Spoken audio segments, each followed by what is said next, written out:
आचार्य कहते हैं कि हमारे अंदर में भी ये पुण्य की ग्रंथि बहुत मजबूती से बैठी है कि पुण्य अच्छा है और इसका फल अच्छा है। पुण्य अच्छा है माने पुण्य का परिणाम नहीं, हमें परिणाम से कोई ज़्यादा फर्क, परिणाम कौन सा सुख दे रहा भाई परिणाम तो जैसे तैसे बेचारा मर पच के करता है। मजा तो जीव को पंचेंद्रिय के विषय भोगों में आता है। नहीं समझ में आया भाई, पंचेंद्रिय के विषय भोग छोड़ने में मजा कहाँ आता है। जैसे कोई जबरदस्ती के ब्रह्मचारी हैं भी बेचारे, तो वे दुखी है ना, वे सुखी कहाँ है, मरे जा रहे, स्त्रियों की कल्पना कर करके मरे जा रहे हैं। समझ में आया, राइटिंग में लिख लिख के मरे जा रहे हैं काम भोग बंधन की कथा, अंदर में वही घूमता है दिन भर। तो वो अब वासनाएं दबा भले ही लो, लेकिन वे सुख का कारण नहीं है कुछ भी। वे तो जीव को बहुत तकलीफ आकुलता देती है। आश्रम बना रहे, मंदिर बना रहे, ये कर रहे, वो कर रहे, ये सब दुख के लक्षण तो हैं। तो पंचेंद्रिय के विषय भोग कोई जीव आत्मा के बिना छोड़ता है तो वो ज़्यादा दुखी होता है नॉर्मल आदमी से। हाँ वो लगे, ये बात भी चंद्रसेन जी ने कही थी चंद्रसेन जी कह रहे अच्छा आ गया 2 दिन में सब मेरे नाम पर बोले जा रहा। नहीं वो बोले नहीं यार, रियल में उन्होंने बोला कि जो आदमी अगर उसे वास्तव में सच्चा आत्मा का भान नहीं है, सच्ची स्वरूप की रुचि है, तो उन्होंने बोली ये बात कि निर्वृत्ति लेके वो प्रवृत्ति वाले से ज़्यादा दुखी रहता है। वो बोले प्रवृत्ति वाला तो बहुत आनंद कर लेता है और बहुत अच्छा धर्म भी कर सकता है, बोले तो जिंदगी भर अंदर कसायों की आग में जलता है। ये तो खतरनाक बात है ना। जैसे अपन को भूख लगी हो और अपन भोजन कर लें, 15 मिनट में भोजन हो गया, तो भोजन संबंधी विकल्प कम से कम 5, 4, 6 घंटे तो खत्म हो गया ना। लेकिन भोजन नहीं करें और भूख लगी हो तो भाई साहब 1 मिनट भी ऐसा नहीं आता कि जब भोजन की याद नहीं आ। तो भैया खतरनाक कौन है, वो करने वाला कि वो नहीं करने वाला। अब हमारे दिमाग में भर दिया कम से कम पाप से तो बच गए। अरे भैया पाप के काहे का बच गया, कौन सा पाप से बच गया, समझ में नहीं आता। सबके दिमाग में लगता है रोटी नहीं खाई, शादी नहीं करी तो पाप से बच गया। अबे शादी करने से पाप थोड़ा ही लगता है, या शादी नहीं करने से पुण्य थोड़ी लगता है। वो अंदर के जो परिणाम हैं वो असली पुण्य पाप के खेल हैं। और हम तो ये बता रहे हैं कि वे दोनों हैं, तब सम्यक दर्शन होगा। अभी तो अपन को पुण्य का परिणाम में ही लार गिरी जाती है। तो वो काहे के लिए समझा रहा था मैं कि वो अशुभ से थोड़ा शुभ हो गया ना, ये थोड़ा समझना गहरी बात। तो उसके अंदर में अशुभ का तो उसे भय है। अशुभ का क्या है, भय लगता है। भय भी क्यों लगता है, क्योंकि जन्मजात वही पड़ा है, पाप का फल बुरा है, नरक चले जाओगे, ये मिले जो भी है, तो उससे तो डरता है। अब डरता तो है लेकिन मज़ा उसी में आता है, तो करे बिना तो रहता नहीं। आया समझ में कि नहीं। खूब कहा। अच्छा बता, परिग्रह बहु आरम परिग्रह नारकेशु, ये तत्वार्थ का सूत्र है कि नहीं। अब तत्वार्थ सूत्र में कौन है, वो उमा स्वामी जी का है कि नहीं। हाँ साहब बात तो सही है। तुम्हें श्रद्धा है कि नहीं, हाँ साहब है। परिग्रह पाप है कि नहीं, हाँ साहब है। तो अभी रात और दिन परिग्रह चाहता है। अब मुझे बताओ, तुम्हें पाप में मज़ा नहीं आता तो क्या है। जो तुम्हें आचार्य साफ कह रहे हैं कि ये बहु आरम परिग्रह महा दुख का कारण है, नरक का कारण है, तो अभी बहु आरम परिग्रह को जोड़ने की अंदर में इच्छा और उसमें कल्पना में सुख भाषित होता है कि नहीं। आया समझ में, पकड़ना गहरी बात। तो अशुभ में इसका फल मुझे भविष्य में बुरा मिलेगा, ये डरता है, ये सोच के शास्त्रों से पढ़ के, इसलिए उसके फल से तो डरता है। देखो गजब की बात, और खतरनाक डायलॉग सुनो। अशुभ भाव शुभ भाव की नई परिभाषा सुनो। अशुभ भाव किसे कहते हैं और शुभ भाव किसे कहते हैं। जिसमें वर्तमान में मज़ा आए और भविष्य में सजा मिले, उसका नाम अशुभ भाव है। जिसमें वर्तमान में सजा सी मिले और भविष्य में मज़ा आएगा, ऐसा सोच के जो करे उसका नाम शुभ भाव है। आई समझ में गई परिभाषा? पकड़ में आई तो गई। इसको पंच इंद्री के विषय भोगों में मजा आता है, लेकिन वो डरता क्यों है कि इसका फल बहुत बुरा है। नहीं समझ में आया? जैसे रसगुल्ला है, अब खाने का मन तो बहुत कर रहा, और जब जबान पर रखा जाएगा तो मज़ा भी आएगा, लेकिन भैया अभी 4 दिन पहले रसगुल्ला खाया था तो बहुत बहुत तकलीफ हुई। कह रहे जरा सा तो चख लो। मैं नहीं खाऊंगा, बिल्कुल नहीं खाऊंगा। भाई साहब उस दिन खा लिया, 2 दिन बीमार पड़ा रहा, मेरी हालत ख़राब हो, बिल्कुल नहीं खा। तो देखो अंदर में तो ये खाते हैं तो मज़ा आता है, लेकिन इसकी सज़ा बहुत है, तो इसलिए रसगुल्ला नहीं खाया, लेकिन उसके मज़ा की बुद्धि पड़ी हुई है।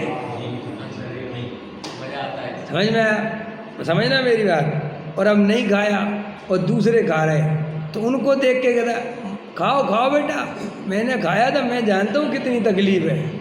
तो उनसे चिढ़ता भी है खाने वालों से। और कोई कहेगा हमें तो कुछ नहीं होता, तो और ज़्यादा तकलीफ होती, तो कहता यहाँ नहीं होगा बेटा, नरक में तुम मिलेगा। आया तो है? हाँ, ये पड़ा रहेगा ना, ये क्लियर हो गई ना।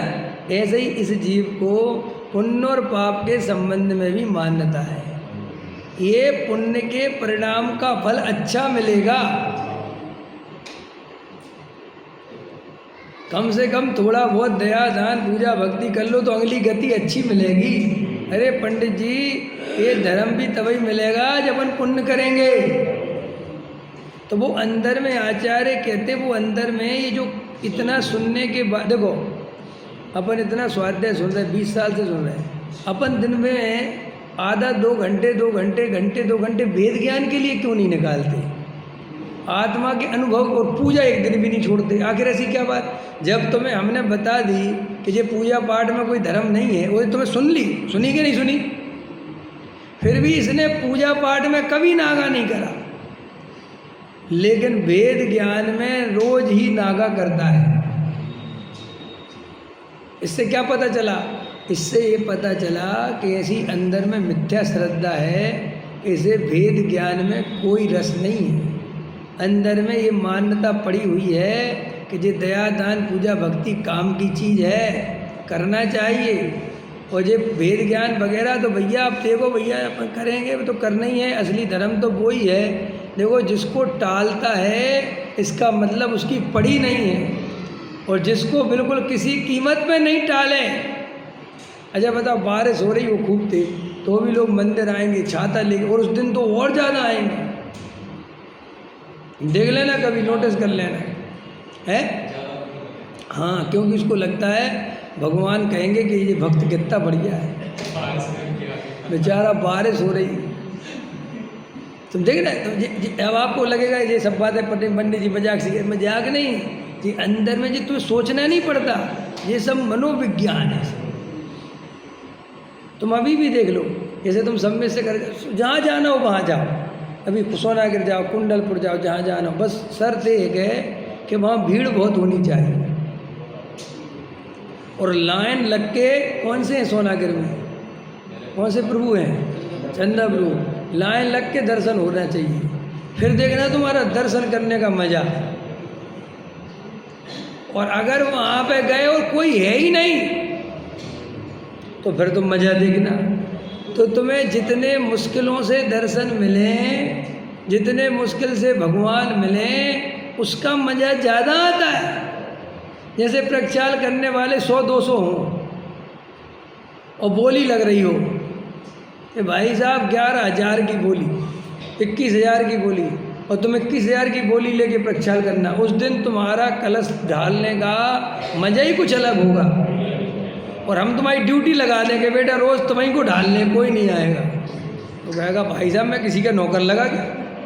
देखो ये सब कहाँ से हो रहा है, ये क्यों हो रहा है?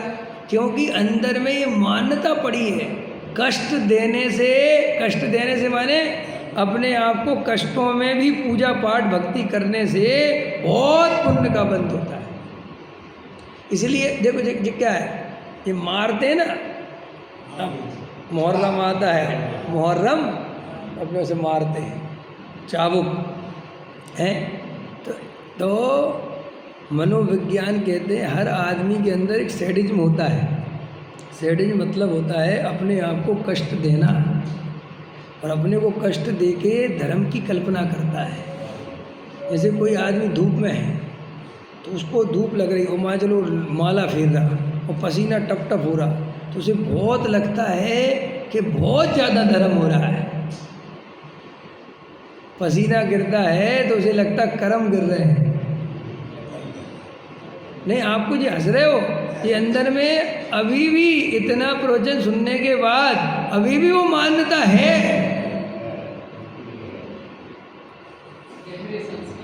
बहुत गहरे भाई साहब, खड़े खड़े पूजा करेगा, पैरों में दर्द होता रहेगा, पूरा ध्यान पैरों पर रहेगा, ऐसे पलटता रहेगा, ऐसे करता रहेगा, ऐसे करता रहेगा, ऐसे करता रहेगा पूरा टाइम, लेकिन बैठेगा नहीं, क्योंकि उसको बैठ के एक तो अहंकार की भी प्रॉब्लम है और दूसरी धर्म की भी प्रॉब्लम। तो लोग कहेंगे बुढ़ा हो गया और इसको तो अभी जवान दिख रहा है, कैसी कसा है, बूढ़ा हो रहा है तो भी जवान दिखना है। साहब हम 65 साल के हो गए, हम तो खड़े खड़े पूजा करते तो 30 मार लेता, मोक्ष चला जाए। किसी कसाई रहती लोगों के अंदर। देखो अपने हम चेक करो, कोई कह रहे तुम 70 साल के हो रहे हो, बढ़िया, अभी आप बहुत फुर्तीले दिखते हो। अरे साहब ध्यान रखते, बेकार की बातें। अभी 1 मिनट में पाप का उदय आएगा, 1 मिनट बुढ़ा हो जाएगा। मैं सच बता रहा हूँ, मैंने ऐसे ऐसे लोग देखे अपनी ज़िंदगी में, 72 साल तक ऐसे मजबूत, एकदम लगे ही नहीं कि ये आदमी 72 साल का है। और अपन कह रहे भैया तो आपकी तो लगते ही नहीं, और अगले साल मिला तो एकदम 0 ग्राउंड। ये भैया आपको क्या हो गया, पता ही नहीं क्या हो गया, एकदम बीमार हुआ और एकदम झटक गया पूरा। कई लोगों का बुढ़ापा ऐसा भी आता है, इसलिए जिनको बुढ़ापा ऐसा लग रहा हो कि नहीं आ रहा हो, और लग रहा हो कि उम्र तो बहुत हुई, घबराना नहीं बेटा, एकदम गिराएगा वो तुम्हें। जैसे कई इमारतें ऐसी होती हैं कि भाई बाहर से पलस्तर बिल्कुल सही दिखता है दीवार के, ये नहीं गिरेगी, ये तो और सब तो गिर गई, देखो ये बहुत बढ़िया है, वहाँ की तो गिरी धीरे धीरे, 1 ईंट निकली, 2 ईंट निकली, 3 निकली, ये भरभरा के गिरने वाली है पूरी। हाँ, इसलिए जो थोड़े थोड़े बीमार बने रहते हैं वो ठीक है। और क्या, कर्म झड़ते रहते हैं। और जो सोचते हैं ना, कह रहे हम तो एकदम टेंशन रहते, कुछ नहीं बेटा, तुम्हारी कुछ सब उस टाइप की प्रकृतियाँ कहीं वो एक खट्टी फंसी हुई हैं, वे आ नहीं पा रही हैं उदय में, और वे एकदम से आएंगी, वो खतरनाक है, सब समझना चाहिए। ये थोड़ा थोड़ा पाप का उदय जीव का जो सोचता है, अरे भाई साहब जिसका लगातार पुण्य का उदय चले उसके लिए बहुत खतरा है, क्योंकि कोई ऐसा अभी उदय चल रहा है कि पाप की प्रकृतियाँ तेरे पुण्य के सामने साइड रास्ता दे दिया। जैसे क्या होता है, सब समझो कर्म को भी, पुण्य जब मजबूत होता है ना, जैसे बेग से आता हुआ पानी तो साइड में लगा देता है ना वो कचड़े को, क्योंकि उसकी ताकत बहुत है। ऐसे ही जब पुण्य की ताकत बहुत होती है, पुण्य का उदय तेज हो, जैसे अभी मोदी का पुण्य का उदय बिल्कुल बाढ़ सी बह रही, अब धीरे धीरे अब इसका एकदम देखना मामला बहुत गड़बड़ाता है। ऐसे ही पुण्य का उदय जब आता है तो पाप प्रकृतियाँ उस समय साइड हो जाती हैं, उससे जीव को लगता है अरे अपन किसी के, अरे वो एकदम जब पलटा मारता है तो सीधा निगोद में आँख खुलती है जी।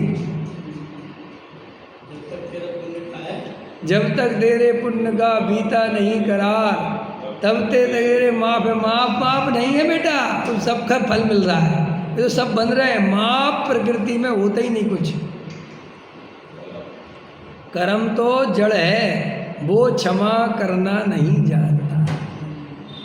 क्षमा तो जीव का स्वभाव है, और जीव कुछ किसी का करता धरता तो है नहीं, और कर्म जड़ है, उसको बेचारे को काहे की क्षमा, वो तो जैसा बंधा जैसा आया वैसा आए, उसको क्या लेना देना। तो इसलिए जो जीव ये जरा पुण्य के उदय में गाफिल हो जाते हैं, आचार्य कहते पागल मत बनो, कोई दम नहीं है पुण्य के उदय में। और जरा तुम्हारा शरीर मजबूत है, थोड़ा देखने में अच्छे लगते हो, तो ये अहंकार आदि नहीं करना भूल के भी। और अपने जवान हम तो साहब इस उम्र में भी, बेकार की बातें हैं सब, ये सब कर्म के खेल है, जीव का इसमें कोई लेना देना। तुम्हारी शकल सुंदर है तो तुम्हारे कारण नहीं है, ये तो नाम कर्म का उदय। और जब ये नाम कर्म का बिगड़ता है तो ऐसी शक्लें हो जाती, लोग देखना पसंद नहीं करते। तुमने देखे फिल्मी स्टार इतने सुंदर लगते थे जवानी में कि लोग और पागल होते, और अब ऐसी मक्खी भिनभिना रही कि कोई देखने को तैयार नहीं है, बात करने को तैयार नहीं। ये धर्मेंद्र जो मरा है तुम्हें पता ही नहीं किसी को, भाई साहब इसको जो जल्दी जला दिया, कोई कुछ नहीं रखा, चेहरा नहीं दिखाया, इतनी बुरा इसकी बॉडी हो गई थी कि वो दिखा नहीं सकते थे। समझ में आया कि नहीं आया? क्या रखा इन शरीरों में पागलपन करने से, अहंकार करने से। तो क्या समझा रहे थे? इस शुभ अशुभ भाव। तो ये जीव को अशुभ में तो आता है मजा असली में, और शुभ में लगती है सजा, लेकिन शुभ करता रहता है इस बात को सोच सोच के कि इसके फल से ही सब कुछ मिलता है। और सच्ची बात पूछो तो ये भी निर्णय कहाँ है सच्चा? अच्छा बता, अपन को पुण्य की वजह से सामग्री मिलती है कि पाप करने से मिलती है? बताओ, दो जवाब। जो तुम छल कपट मायाचार करते हैं, बेईमानी करते हैं, इससे पैसा पड़ता है कि पुण्य की वजह से? तो फिर छल कपट क्यों करते हो?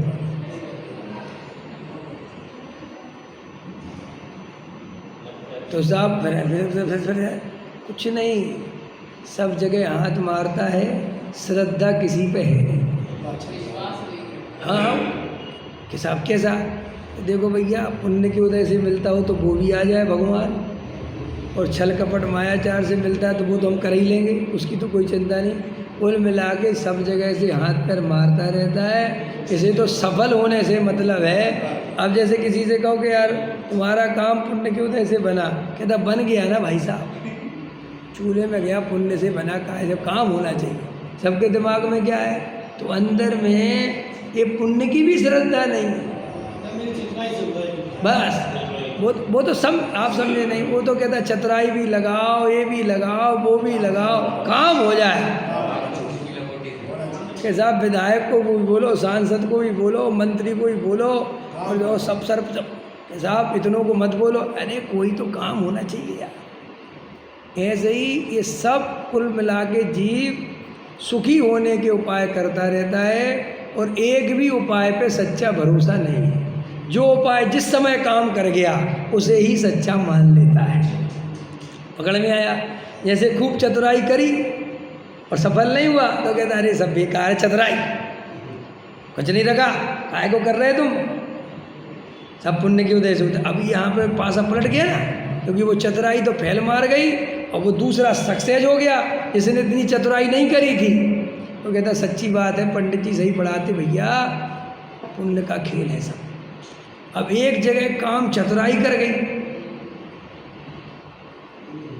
काम बन गया, 5 रुपये का माल 25 रुपये। कह रहे भाई साहब इतने में किसी ने कहा अरे पंडित सिंह जी पुण्य की वजह से, कहा है कि पुण्य मुण्य की दिमाग फालतू बातें करवा लो,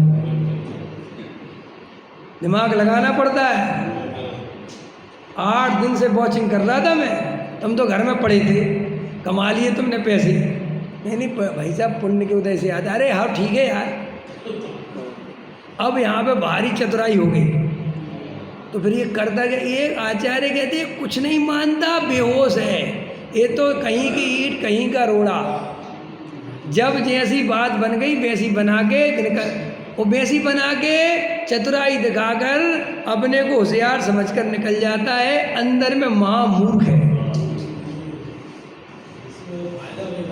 बस। और कोई दम नहीं है। अगर बीजेपी जाति दिख रही तो कांग्रेस में शामिल हो जाओ, और कांग्रेस जाति दिख रही तो बीजेपी में शामिल हो। कि तुम्हारे खुद के कोई उसूल है, हमारा यही उसूल है, जो जीतता है उसके तरफ चले आते।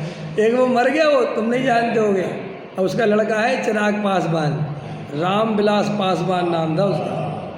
इतना चतुर था वो कि आज तक वो बिना मंत्री बने नहीं रहा, चाहे चुनाव जीते चाहे नहीं जीते, क्योंकि वो कोई काम नहीं करता था, कुछ नहीं, न दौरे न सभा, सिर्फ एक ही देखता था पंछी किस डाल पे बैठ रहा है।